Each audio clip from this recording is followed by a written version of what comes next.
ভিডিওতে আমরা ষষ্ঠ শ্রেণীর দ্বিতীয় পর্যায়ক্রমিক মূল্যায়নের বাংলা 9 নম্বর স্কুলের প্রশ্নের উত্তরগুলো আলোচনা করব।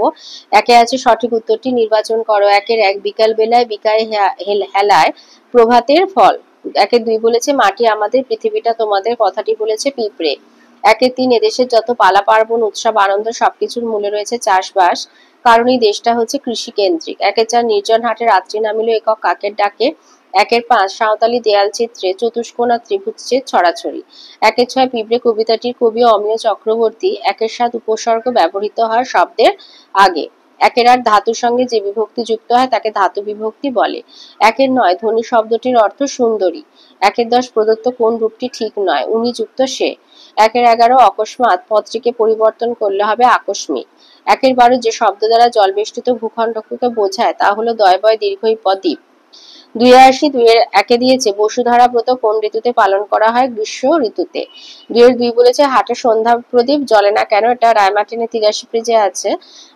সন্ধ্যাবেলায় হাটে যেহেতু কোনো লোকজন থাকে না এবং ওটা কারোর ব্যক্তিগত জায়গা নয়, সেই জন্য হাটে সন্ধ্যা প্রদীপ জ্বলে না। 2-3 বলেছে শরতের আশীর্বাদ তোমাদের ওপরে ঝরুক, কে এমনটি কামনা করেছিল, সূর্য। 2-4 গোপাল তাদের বাগানে কি গাছ লাগাতে চেয়েছিল, ফুল গাছ।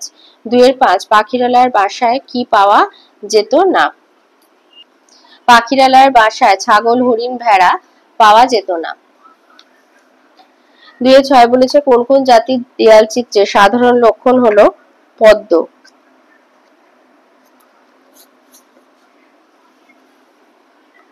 সাঁওতাল ব্যতীত ভূমিজ, কুর্মী এবং অন্যান্য গোষ্ঠীর মানুষেরা যে চিত্রণ অঙ্কন করে তাদের সাধারণ লক্ষণ হলো পদ্ম। তাহলে সাঁওতাল, ভূমিজ, কুর্মী এদের দেয়াল চিত্রের সাধারণ লক্ষণ হলো পদ্ম। 2-7 ফাঁকি গল্পে বর্ণিত গাছটার নাম কি, আম।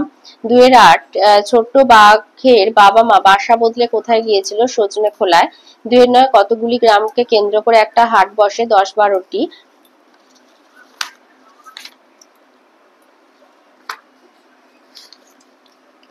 এই যে দূরে দূরে গ্রাম 10-12 খানি, তাহলে 10-12টি গ্রামের পরে গ্রামকে কেন্দ্র করে একটি হাট বসে। 2-10 সুন্দরবনের বাঘ কি নামে পরিচিত, রয়্যাল বেঙ্গল টাইগার। 2-11 উধর বোঝা বুধর ঘাড়ে কথাটা কে বলেছিল, কাক। 2-12 রাজকন্যার গুলিসুত কে খেয়ে ফেলেছে, বড় মন্ত্রী। 3-এর দাগে আসি। 3-1 বলেছে বাঘজন নির্লজ্জা পেয়েছিল কেন। খিদের চোটে ছোট্ট বাঘ কাদায় নেমে মেনি মৎস্য ধরতে গিয়েছিল, এমন কাজ সাধারণত ভোঁদররা করে থাকে। বাঘের পক্ষে এ কাজ অপমানজনক, কিন্তু ছোট্ট বাঘ তাই করেছে। সন্তানের এরূপ কাজেই বাঘজন নির্লজ্জা পেয়েছিল। অথবাতে বলেছে মাটির বুকে যারাই আছে এই দুদিনের ঘরে, এই দুদিনের ঘর বলতে কি বোঝো, সে কে কিভাবে, কে সবাইকে কিভাবে এই দুদিনের ঘরে আদরে ঘিরে রাখে। প্রকৃতির বুকে পিঁপড়ে ও মানুষ দুজনই সমান, কারণ ক্ষুদ্র প্রাণী পিঁপড়ে ও বৃহৎ প্রাণী মানুষ উভয়েরই বসবাস মাটিতে। মাটির বুকে পিঁপড়েদের ঘর স্থায়ী নয়, বৃষ্টিতে তাদের ঘর ডুবে যায়। মানুষকেও ঘর ফেলে রেখেই একদিন চলে যেতে হয়, তাই দুইটি প্রাণীর বানানো ঘর দুদিনেরই জন্য। পিঁপড়ে বাস করে মাটির নিচে, মানুষ বাস করে মাটির উপরে, কিন্তু দুজনেরই পৃথিবী বাস অল্প সময়ের জন্য, তাই এই পৃথিবীতে যারা ক্ষণস্থায়ী তাদের সকলকে আদর করে ঘিরে রাখে স্মৃতি। 3-2 বলেছে পাতা কেন পিঁপড়েকে তার শরীর কামড়ে ধরতে বলেছিল। প্রবল বৃষ্টিতে চারিদিক জলে ভেসে যাওয়ায় একটা পিঁপড়ে বাঁচার জন্য একটি ঘাসের পাতার নিচে আশ্রয় নিয়েছিল। বৃষ্টির ফোঁটা পাতায় আঘাত করলে পাতাটি জলের মধ্যে প্রায় নুয়ে পড়েছিল। তখন পিঁপড়েটি খুব ভয় পেয়ে যায়, যদি সে জলে পড়ে যায়। তখন পাতাটি পিঁপড়েকে বলেছিল তাকে কামড়ে ধরতে, তাহলে পিঁপড়ের আর পড়ে যাওয়ার ভয় থাকবে না এবং পিঁপড়েটি রক্ষা পাবে। অথবা বলেছে একটি জমি খালি রাখা যাক, প্রস্তাবটি কে দিয়েছিলেন, কেন তিনি এই প্রস্তাব দিয়েছিলেন। লেখক রাজকিশোর পট্টনায়কের ফাঁকি গল্পে গোপালের বাবা উক্ত প্রস্তাবটি দিয়েছিলেন। ফাঁকি গল্পে প্রথমেই দেখি 800 টাকা গুণ্ঠ বা কাঠা দরে জমি কিনে বাড়ি করার সময় বাবা আর ছেলের মধ্যে সবসময় একটাই কথা, বাড়িটা হবে কোথায়। ছেলের ইচ্ছে রাস্তার ধারে করলে রাস্তা থেকে নেমেই সোজা বাড়িতে ঢোকা যাবে, কিন্তু বাবা তীব্র আপত্তি, কেননা অমন মরুভূমির মধ্যে কেউ বাড়ি করে না, চারিদিকে তো কেবল পাথরের মতো শক্ত শুকনো মাটি, এর মধ্যে বাড়ি করার কোনো মানেই হয় না। অতঃপর ছেলে যখন উপায় জানতে চায় তখন তার বাবা উপরিক্ত প্রস্তাবটা দেয়। 3-3 বলেছে সাঁওতালি দেয়াল চিত্র কিভাবে তৈরি করা হয় তা লেখো। এইখান থেকে বলবে এখান থেকে এতটা। মূলত জ্যামিতিক আকার মিশ্রিত বর্ণ সমাবেশেই রচিত হয় সাঁওতালি দেয়াল চিত্র। এতে যেমন দেখা যায় চওড়া রঙিন ফিতের মতো সমান্তরাল রেখা, তেমনি থাকে চতুষ্কোণ ও ত্রিভুজের ছড়াছড়ি। চতুষ্কোণের ভেতর চতুষ্কোণ বসিয়ে করা হয় নকশা, কিংবা ত্রিভুজের ভেতর বসানো হয় আরো ত্রিভুজ। সাধারণত ঘরে চতুষ্পার্শ্ব ঘিরে থাকা মূল বেদিটিকে করা হয় কালো। তার সমান্তরালে টানা হয় বিঘত খানেক চওড়া গেরুয়া রঙের একটি রেখা। তার উপর সমান ছাড় দিয়ে আরেকটি সমান্তরাল কালো রেখা। এর উপরে সাদা, আকাশী, গেরুয়া বা হলদে রঙের রেখা দিয়ে চতুষ্কোণ বা ত্রিভুজগুলি হতে পারে। সেগুলি পাশাপাশি বসে দেয়ালটিকে ভরিয়ে তোলে। সাধারণত এইভাবে মাটি থেকে 6 ফুট পর্যন্ত উচ্চতায় চিত্রণটি বিস্তৃত হয়। 3-4 বলেছে প্রভাতে পড়ে না ঝাঁট। আলোচ্য অংশটি কোন কবিতার অংশ? কবিকে কোথায় ঝাঁট পড়ে না?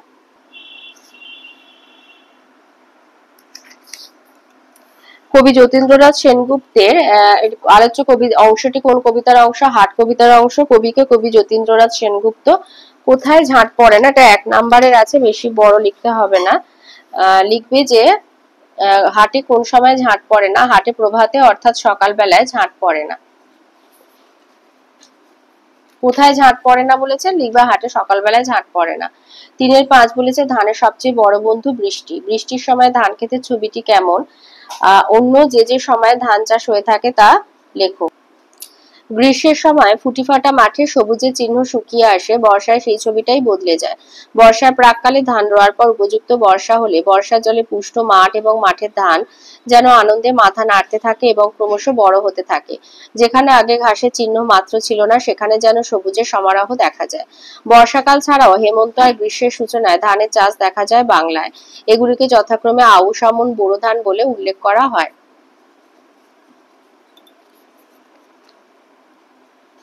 3-6 আছে আমি বললাম তুমি অমন সাংঘাতিক রকম হাসছো কেন? কার হাসির কথা বলা হয়েছে? তার হাসির কারণ কি? এটা হযবরল থেকে দিয়েছে। এখানে হিজিবিজবিজের হাসির কথা বলা হয়েছে। এই যে আমি বললাম, মানে কথক বলল তুমি এমন সাংঘাতিক রকম হাসছো কেন, জন্তুটা বলল। এই যেখানে একটা জন্তু, মানুষ না বাদর, পেঁচা না ভূত ঠিক বোঝা যাচ্ছে না, খালি হাত পা ছুড়ে হাসছে আর বলছে গেল গেল, নাড়ি ভুড়ি গেল, ফেটে গেল। এই যে নাম জিজ্ঞাসা করতে বলেছে, আমার নাম হিজিবিজবিজ। তাহলে এখানে বক্তা বলেছে কার হাসির কথা বলেছে? হিজিবিজবিজের হাসির কথা বলেছে। আর তার হাসির কারণ কি?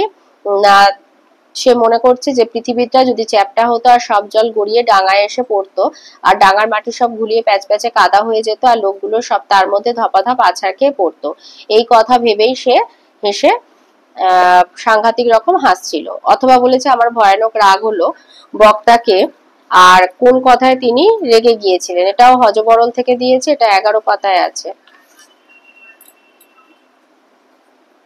এই যে আমার ভয়ানক রাগ হলো, এখানে বক্তা হচ্ছে কথক। আর কোন কথায় তিনি রেগে গিয়েছিলেন? যখন কাকেশ্বর কুচকুচে বা কাক দুলে দুলে মাথা নেড়ে বলল, যখন লেখক বলেছিল যে 7 দুগুণে 14, এবং সেই কথা শুনে কাক মাথা অমনি দুলে দুলে মাথা নেড়ে বলেছিল যে উত্তরটা হয়নি এবং কথক ফেল করেছে। তো সেই কথা শুনে কথক ভয়ানক রেগে গিয়েছিলেন। তাহলে কথক কখন কেন রেগে গিয়েছিলেন? না, কথক যখন কাককে বলেছিলেন যে 7 দুগুণে 14, কথকের উত্তর শুনে কাক বলেছিল যে হয়নি, কথক ফেল করে গেছে। এই কথা শুনে ভয়ানক রেগে যায় কথক। 4-1 আছে সমচারিত ভিন্নার্থক শব্দগুলি অর্থ লিখতে বলেছে। বাক্য রচনা করতে হবে না, শুধু অর্থ লিখে দিলেই হবে। একটা আছে অদন্তান্ন হস্যই নু অনু আর অমূর্ধন্য হস্যই নু অনু। অমূর্ধন্য হস্যই নু অনু মানে হচ্ছে ক্ষুদ্র, আর অদন্তান্ন হস্যই নু অনু মানে হচ্ছে পশ্চাৎ। আর আছে ক টয় হস্য এটি কোটি, আর কয়কার টয় হস্য এটি কোটি। ক টয় হস্য এটি কোটি মানে কোমর, আর কয়কার টয় হস্য কোটি মানে শতলক্ষ। 4-2 দিয়েছে পদান্তর, অক্ষর, আক্ষরিক, ক্ষণ, ক্ষণিক। এই যে ক্ষণ, ক্ষণিক, আর আছে অক্ষর, আক্ষরিক।